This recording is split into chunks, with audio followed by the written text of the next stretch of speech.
बहराए Aurel कभी वस्ती Asia का एक अजीम समंदर था। एक ऐसा समंदर जो काज़ाख्स्तान और उज़्बेकिस्तान के दरमियान दूर दूर तक फैला हुआ था और जिसका रकबा तकरीबन 68,000 मुरब्बा किलोमीटर पर मुहित था। यह दुनिया के बड़े अंदरूनी समंदरों में शुमार होता था और एक मुकम्मल जिंदा कुदरती माहौलियाती निज़ाम की मिसाल समझा जाता था। इस समंदर को जिंदगी दो अजीम दरिया फराहम करते थे, इमको दरिया और सिर दरिया। ये दोनों दरिया सदियों तक मुसलसल आरल में पानी डालते रहे। उन्हीं दरियाओं की बदौलत मछलियों के ज़खायर बढ़े, साहली ज़मीनें ज़रखेज़ रहीं और आरल के किनारे आबाद बस्तियां तरक्की करती रहीं। 19वीं और 20वीं सदी के वस्त तक बहराए आरल के इर्द गिर्द एक मजबूत माहीगीर मईशत कायम हो चुकी थी। माहीगीरी के कारखाने चलते थे, बंदरगाहों पर जहाज आते जाते थे और हजारों खानदान बराह रास्त इसी समंदर से रोजगार कमाते थे। ये इलाका माशी तौर पर मुस्तहकम और समाजी तौर पर जिंदा था, लेकिन यह तवाज़ुन ज्यादा देर कायम ना रह सका।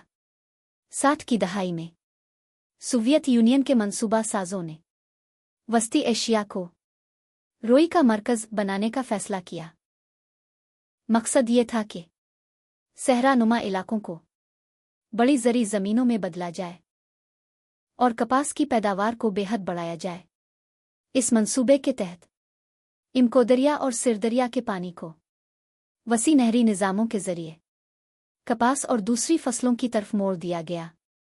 जो पानी कुदरती तौर पर आरल समंदर तक पहुंचता था, वो अब खेतों में इस्तेमाल होने लगा और बड़ी मिकदार में ज़ाय भी होने लगा। वक्त के साथ आरल समंदर का कुदरती तवाज़ुन टूट गया।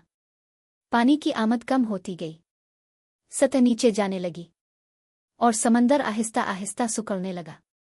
70 की दहाई तक इस तब्दीली के असरात वाज़े हो चुके थे।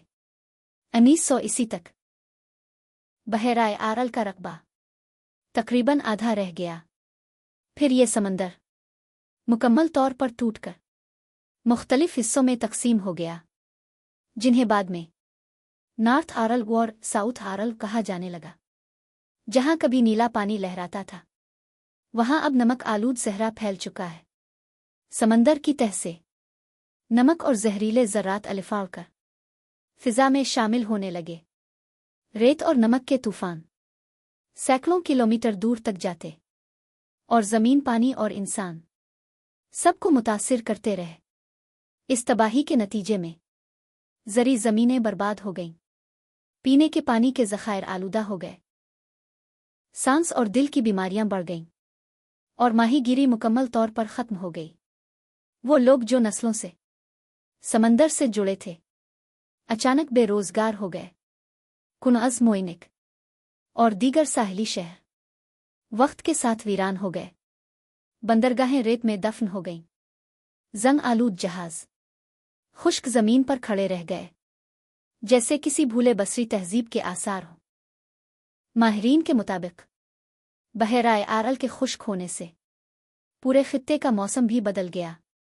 गर्मियां पहले से ज़्यादा शदीद हो गईं, सर्दियां ज़्यादा सख्त हो गईं और बारिशों का कुदरती निज़ाम मुतासिर हुआ। हालिया बरसों में काज़ाख्स्तान ने नॉर्थ आरल को बचाने की कोशिशें कीं।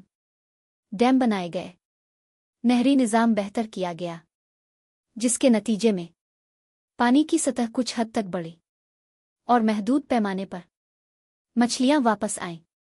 लेकिन हकीकत यह है कि बहराए आरल का ज़्यादातर हिस्सा अब तारीख़ का हिस्सा बन चुका है। आरल समंदर की कहानी हमें एक वाज़े सबक देती है। जब तरक्की फितरत की हुदूद को नज़रअंदाज करे, जब पानी का बेदरेग और गलत इस्तेमाल हो, तो इसकी कीमत सिर्फ माहौल नहीं, बल्कि इंसान, मईशत और आने वाली नस्लें अदा करती हैं। आज आरल की रेत में खड़े जंग आलूद जहाज़ खामोशी से हमें यही पैगाम देते हैं। अगर हमने पानी की कदर न की, अगर हमने फितरत को समझने की कोशिश न की, तो समंदर सहरा में बदल जाते हैं और जिंदा तहज़ीबें यादों की धूल में गुम हो जाती हैं।